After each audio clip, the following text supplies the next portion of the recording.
Hey, it's Thursday. It's Rumor and Innuendo. I'm Dominic D'Angelo of AdFreeShows.com, Podcast, Heat Wrestling, and Studio One Sports. I'm with Mr. Robert Karplus, WE Creative _ish. Robert, man, Thursday, we got some TNA. Dude, I love that there was no way that you were going to get through that intro without screwing it up, and you started it right from the jump.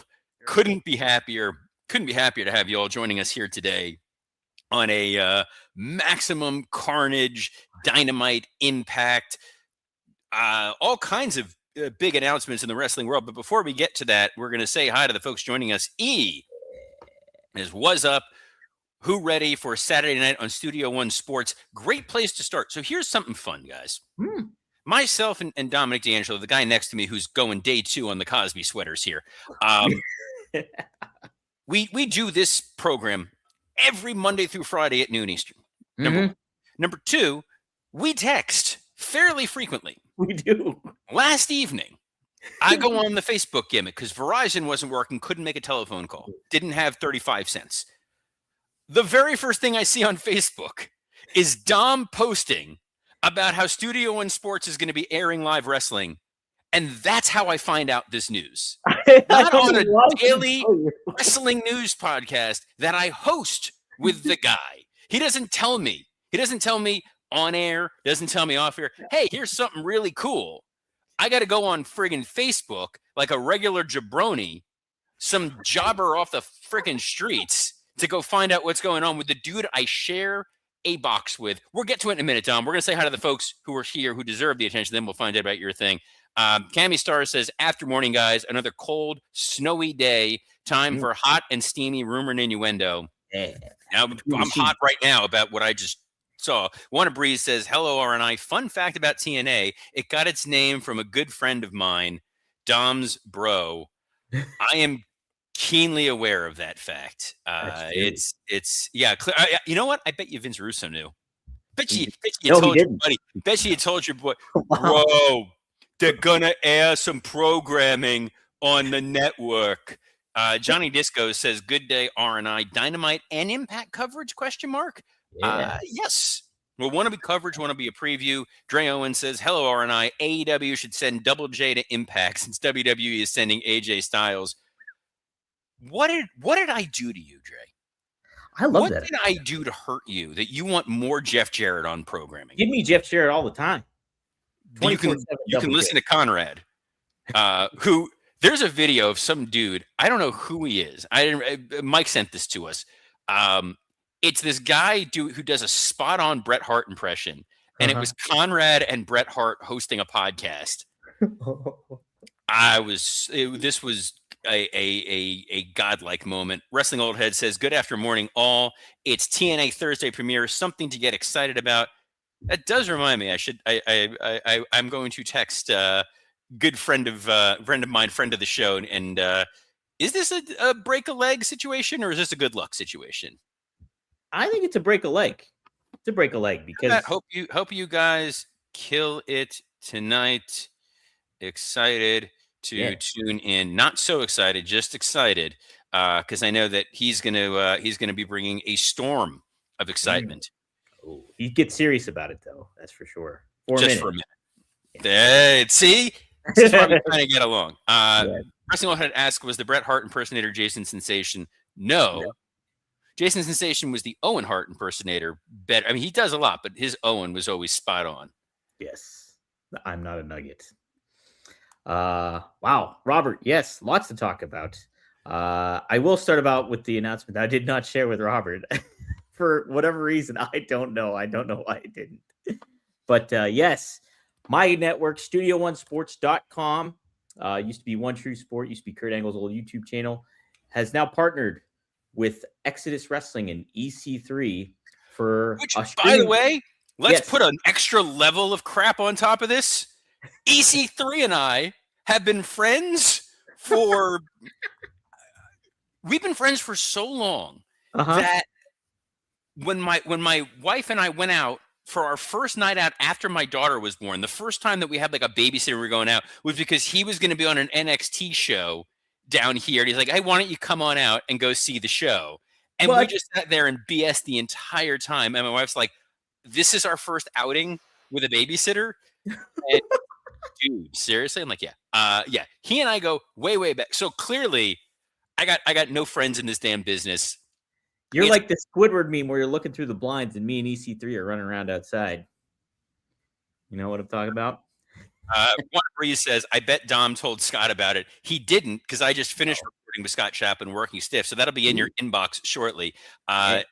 Scott also just screwed me over. He was like, hey, let's record at 10. I said, great. He didn't show up till 10:30 because he fell asleep. Gosh. He's been ghost. So it's the best. Anyway, explain to me this graphic that's taking up 90% of our screen, because that looks like Richard Holiday telling me to go fornicate myself. Oh, well, he has a new signature move. You got to check it out. So, yeah, it's New Game Plus taking place January 17th, 6:05 p.m. live on StudioOneSports.com. Check it out. The NWA Heavyweights Championship will be on the line as Silas Mason defends it, too. And EC3 will be in action as well in singles action against Carson Drake. Cal Hero also on the card. Big fan of him. Duke Davis from Pittsburgh area will be on it, as well as Gannon Jones Jr. It's going to be really, really fun. Really excited to present live wrestling on Studio One Sports. It's part of something that I wanted to do on the channel. And so this is the first step into it. And I'm excited to partner with Exodus and EC3 because EC3 is a good dude too. So looking forward to that. He's a piece of crap. You're a piece of crap. I hate everybody. I hate Come all on, you Robert, people. you're tuned in too. I am the opposite of so excited. I will not be. Just for that, now I'm not tuning in. Not at 6:05 Eastern on this Saturday on Studio One. Ain't gonna happen.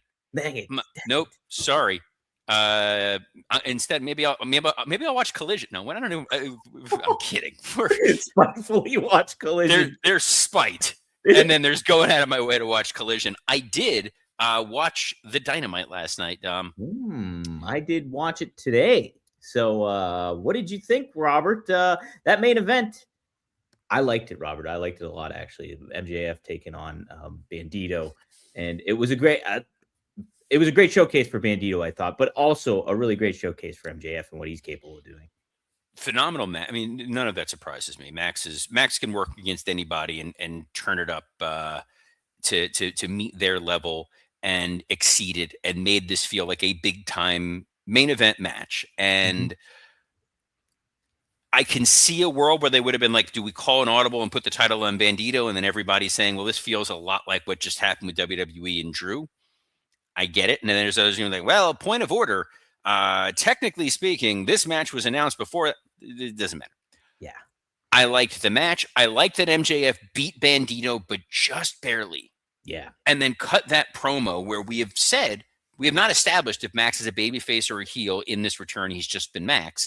And the idea of, they're right, you're going to be a future world champion. And that's why I have to do what I have to do. And then it was Scar throwing Mufasa off the ledge. Yeah. I love it. I loved it. Sold American style. Big moment, big decision. Big fan of all that. And I love where they're going to go from here, because you can now get to a Bandito rematch at some point where Max is going to be extra scared. You've clearly got a Brody King match set up right now. You've got Hangman and Swerve and Joe and Kenny all coming after that world title. It's good stuff. It is, and that's what you want to have happen. You want to create this intrigue of who is next and who are viable candidates to go up against MJF. When, you look back even a month ago and you're just like, okay, what's with this AEW world title picture? A month ago, we were the John Travolta meme. Where he's holding his coat. What's going on? What's going on here?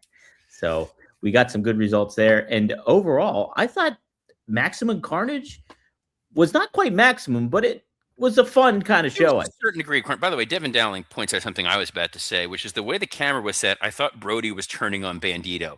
For about a half a second, I did have that same thought. I'm like, they're really buddying it up for quite a while. But I don't think we're going to get that. There's a world where we don't get the Brody King turn until Bandito wins the title, and then Brody goes and just murder balls him. Do you think I guess he would be a great heel, obviously, Brody King, considering his size is that. But he is good as a baby face, too, as this big man baby face. So he's a super likable guy. He's a good guy. He's a good dude in the ring and out. Other highlights. There's a lot to talk about in Rumor and Innuendo today. Oh, there is. Yes. What do you think Dynamite. about? Go ahead. Go ahead. Opening match, Darby and Pac. I know we don't care about this. He's got to check off the list of all the people in the Death Riders. I love the fact that this was just like a 15-minute brawl before the match even started. Yeah. No security, no referees, no ringing the bell, no nothing. Just let them get it out of their system. Let them just fight. It's so funny. It's so funny, the inconsistency with which they determine rules or not. And then speaking of inconsistency, Pac, who we think is great, but is rarely on TV, the way that he lost with Darby putting the chair on his ankle and jumping on it and Pillmanizing him, and then tapping. I'm like, oh, good. Now Pac's going to be off TV for another 3 months. That's great. Yeah, that's. I didn't even consider that. But what was that you just said? You just made a noise. That wasn't even a word. Like, has it happened? It's like that's a great point. I didn't even consider that, but yes, makes a lot of sense. It was just an all-out Darby taking that unbelievable power bomb or whatever it was, back body drop onto the steel belly to belly. Like there was so many. Yeah, there was so. Tony Gong says Darby abuses his back like it didn't have dinner ready for him when he gets home. We'll have to ask Gigi Dolan at some point. Kidding. Everybody loves everybody. I know that Dom's favorite, Brian Keith, got a little bit of a spotlight here. He did. It was nice to see, but it was upsetting to see that he never gets the bounties. He's always given a bounty, but he never gets the bounty itself. Here's what's so funny about that. Remember, like, there was the bounty with Ricochet like a couple weeks ago? Yeah. And the Don Callis. This is what this felt like. It kind of felt like Tony knows Chris Jericho is showing up on Raw like any minute. So he's like, I'm going to remind you people that these guys are better without him. So let's give them a spotlight. And obviously, when you have Big Bill, who's been over with this audience of late, and Brian Keith as an established tag team, the best thing to do with this established tag team on a show where there's a 4-way match to figure out the number one contender for this tag team titles is to have Brian Keith wrestle in a singles match against Hangman Adam Page to set up other angles that do not involve Brian Keith or Big Bill. Yes, yeah, just job them out. And flavor of the week again for a villain of the week for Hangman Page or whoever. They put your baby face, insert baby face there. So yes, nice to see Brian Keith. Wish he would have been utilized better ultimately. But it was fine. The promo of, I get it. It was to establish that Swerve and Hangman are still bros and buddies and got each other's back. And, you know, you burned down my house and stabbed me with a syringe, but we're all going to be, you know, friends now, because we all hate Samoa Joe, who wasn't really even on the show. But can we explain? Is there a reason that Swerve does not like Kenny? Did I forget something? He doesn't like that this is another guy who's just showing up and going after the world title. Oh, that was my take on it. That's it. Yeah, but I didn't like it either. And then Kenny comes out there. Uh-huh. It's like we said yesterday. He doesn't pick a lane. He's either serious or he's not. He's either on his retirement run or he's not. He's a special attraction or he's not. And now he's still back feuding with the Don Callis family. And now he's going to get revenge on Josh Alexander, who broke Kota Ibushi's leg 11 months ago at this point. I don't remember when it was. It was a while. I know it wasn't 11 months ago, but it was not that long ago. And it wasn't that far ago. The audience doesn't necessarily remember. I didn't remember. You got to love, even Excalibur didn't remember when he was trying to talk about how Don Callis will cost Kenny Omega the world title. You could totally hear Tony Khan in his ear, just muffled, yelling like, "That's not what happened. You got to correct it." And then they had to fix it. And it was. Let's move on from something illogical to something logical, which is the 4-way tag match to determine the number one contender for the FTR. Robert, you predicted this one hands down about what was going to happen. And anybody could, if you looked at it and you go, okay, there are 4 teams in this match. There's the Demand, who have been featured on TV week in, week out. They're big, scary monsters who are heels. Tag champs are heels, by the way. There's Davis and Doyle that just debuted together a week ago. No one really remembers even which ones they are. They're babyface. Right? There's they're heels who just debuted together. No history as a tag team. There's Jet Speed, plucky underdog baby faces, but we saw FTR face them a little while ago. And then there's the Young Bucks, who are now full on baby faces. They got the tassels, they got all the momentum. So of course you're going to go with Davis and Doyle. Right. Makes complete sense, doesn't it? Total sense. No notes. Absolutely perfect. Heel versus heel, FTR and Davis and Doyle, a main event anywhere in the country that is hosting a Collision. Dom, I'm gobsmacked, and I'm doubly gobsmacked because a friend of the show, Adam Goodman, sent me these acclaimed videos that they've been doing. Have you seen this? No, I have not. It's because remember the whole Tony Khan's forcing them to be together and work together. Wait, who's the Acclaim though? I don't even remember that. It's Max Caster and something Anthony Bowens. I don't know. He's got 7 nicknames. These vignettes are them setting up the ring, being forced to set up the ring, cleaning bathrooms, working the merch stand. Well shot, well produced, well written, well performed. You get a feel for why these guys are so dynamic together. It's funny, it's engaging, and you meant if this was on TV every week and then they went into this 4-way match and they win, makes all the sense in the world. So yeah, let's not put it on Dynamite. Yeah, I'm glad it's on my radar. It was probably on Collision. Probably, which you're tuning into on Saturday night instead of X. Yeah, I'll be watching that instead of this damn Studio One nonsense. You know what I'd rather see? You know what I'd rather watch than your Studio One? I would rather watch a Triangle of Madness promo. They didn't give it to me this week. Instead, we had to watch them wrestle against the Babes of Wrath and Chris Statlander. And somehow, even in a match where there's 6 women competing, all I keep thinking is, okay, but where the hell is Jamie Hayter? Yeah. Where the hell is Mercedes Moné? Where the hell is Toni Storm? Where's Riho, for God's sake? Like, so many women just fall off the radar, and they all get stuffed into one segment. But they needed to make room because so Jet Speed didn't win the tag match because they're going to be teaming with Hangman Adam Page in a 6-man match against the Ops in what is clearly long-term booking and not a story we're going to get to right after we talk about Rumor and we're going to talk about Dynamite. Right. So we're going to put a pin in that just for a moment. Main event, absolutely fantastic. Pin is pulled out. If you are concerned about Collision spoilers, number 1, reevaluate your life. Number 2, plug your ears for the next 30 seconds. How? If you are Tony Marie Khan, yes, do you lose Hobbs? Hobbs's contract expired at midnight.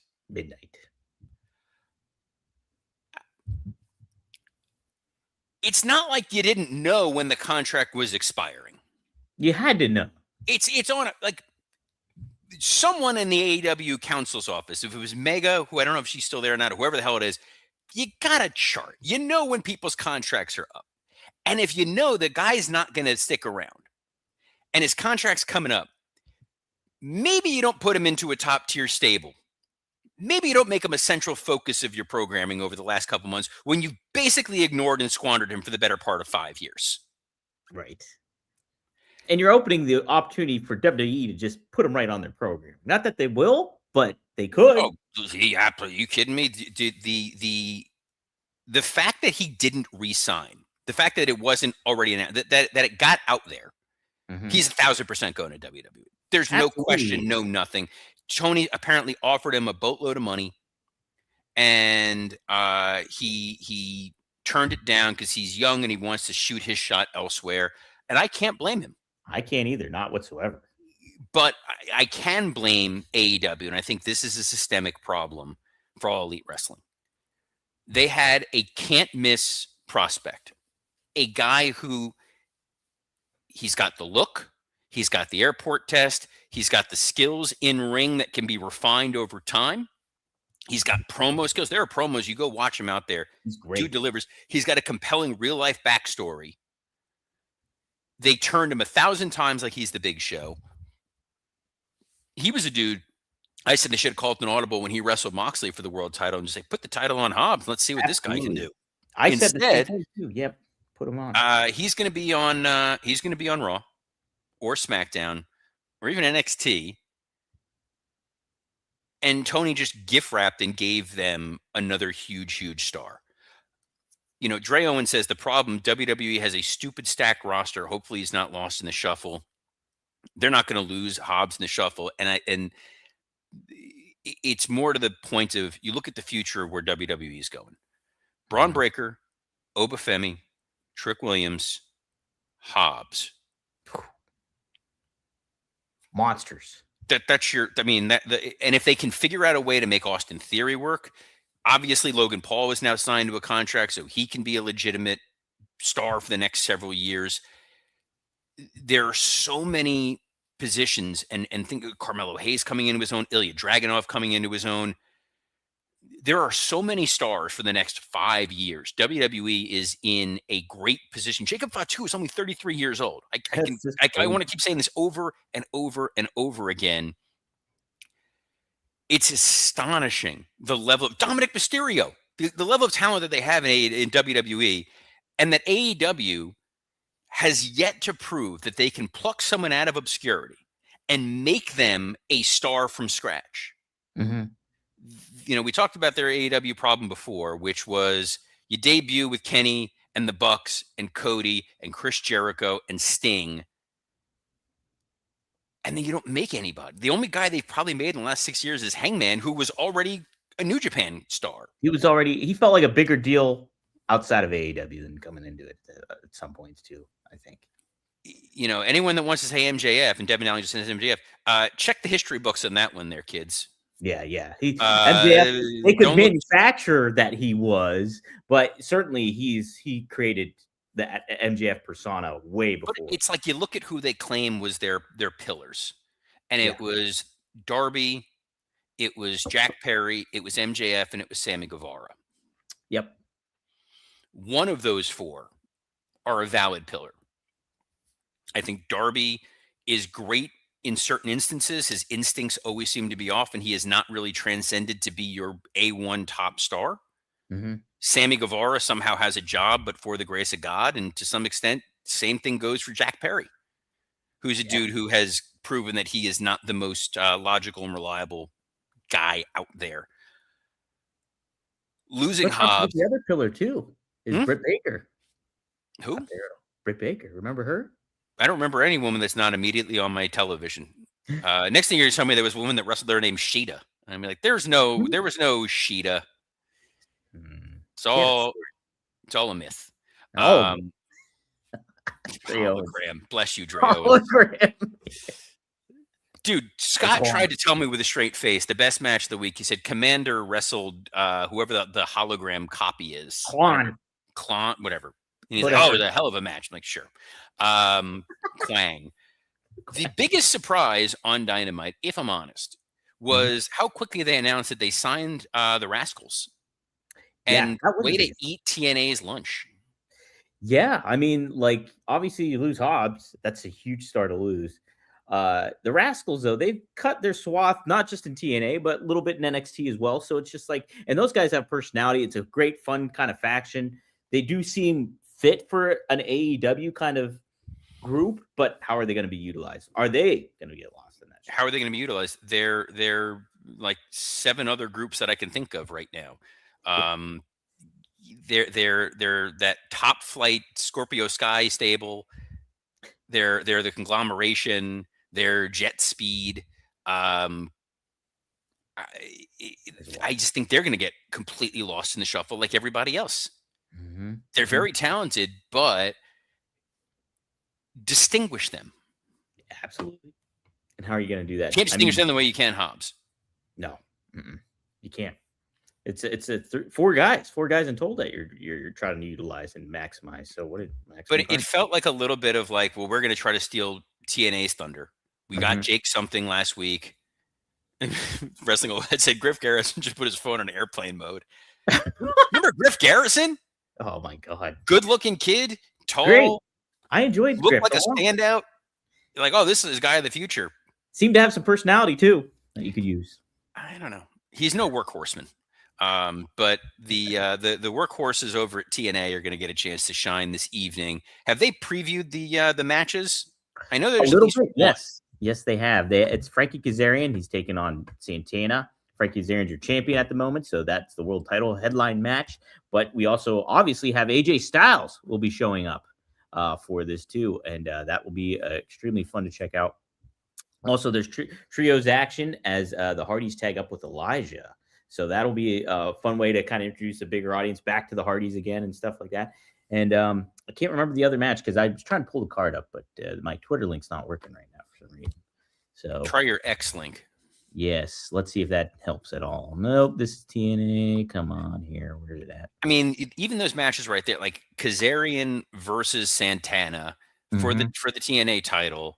It's great because you can tell the story through video packages of Santana, the emotional journey it took for him to get the title and losing it. And then you can have him most likely win the title tonight. And if this is a jumping on point for lapsed fans of TNA or someone who's sampling it, now you got a guy to ride with going forward. Look, I remember way back when Ring of Honor debuted on HDNet. Yeah. The very first guy they built it around was Mike Bennett. That he was the prodigy. He was like, this is your new entry point. This is the guy you're going to take the journey with. So I think putting the title on Santana feels like a really smart decision on the part of TNA. And letting the Hardys go wrestle in a 6-man tag match feels like a smart decision on the part of TNA. Let people see this is a well-produced, well-shot, well-put-together program. Get excited about it and enjoy it. And we're going to get a chance to talk about it tomorrow, Dom. Yeah. Also, got to add too. We talk about AEW stealing a little bit of TNA's thunder here. Well, they did announce today. I don't know if you saw it too, Robert, but Nick Nemeth actually resigned with the company, so he'll be in the mix as well for TNA on their docket moving forward again. So good news for them in that regard. Yeah, should be interesting. There's some speculation. Could we see Chris Jericho tonight, Robert? Would this be a way to make that return? Absolutely not. I would not use Chris Jericho in this spot because I think because the second that happens, you're now completely signaling, he's going to pop up in WWE programming at some point soon. I would hold off. I would not necessarily utilize him. I think you lean on a lot of the talent that's there. You want to introduce them to the audience. Mainstream fans are going to tune in because it's a premiere. They always wind up doing that. When SmackDown went to USA Network or when it went to Fox, big numbers. When it's in Netflix, big numbers. Like, you want to trust that wrestling fans are just going to tune in to see this new program. They're going to tune in to see the Hardys. They're going to tune in to see a world title match. And then they're going to stick around and see what else there is. That was the John Cena theory for Saturday night's main event. It was tune in for this. And now people that watch that are like, oh, there's that Leon Slater kid. He was really damn good. Yeah. No. And if they really are excited, Bully Ray is going to be doing commentary in the main event. And if you're excited to see Bully Ray on commentary, you're probably excited for Collision. Wow. Well, I'm ready. I'm intrigued to see what they do, what format changes they might make or stylistic changes. So it'll be interesting to see how they present it on AMC tonight. I will be doing a live watch along on StudioOneSports.com too. Thanks for inviting me. If you want to come, you can. I just made it this morning. So I was invited. You want to join? Devin Dowling asks who the commentators are. I know Matt Raywald of Broke Return Championship Wrestling is one of the commentators. Who's the other commentator that you may have sat down with recently, Dom? Well, I chatted with Tom Phillips, who's the play-by-play man on StudioOneSports.com. You can check out that interview now as we talk about tonight. There you go. I love how you thought that was the end of the show and you forgot that we didn't conclude the show. You did your end of show voice, and I love that. So you know what? To that end, we will be back tomorrow, noon Eastern, as we are every Monday through Friday on a plethora of platforms, including the WW Creative _ISH X account, the @Dominic D'Angelo. I was almost going to say Twitter because you said Twitter. @Dominic D'Angelo X account, the @SE Scoops X account, and on YouTube on Rumor and Innuendo, Podcast Heat, and ad-free shows. So on behalf of the man who keeps kayfabing his co-host and forgetting to tell him things to promote, Dominic D'Angelo, I'm Robert Karpolis. Find something better to do this Saturday at 6:05 Eastern. Hey, tomorrow we're going to have Chris Jericho on. Get ready, cuz.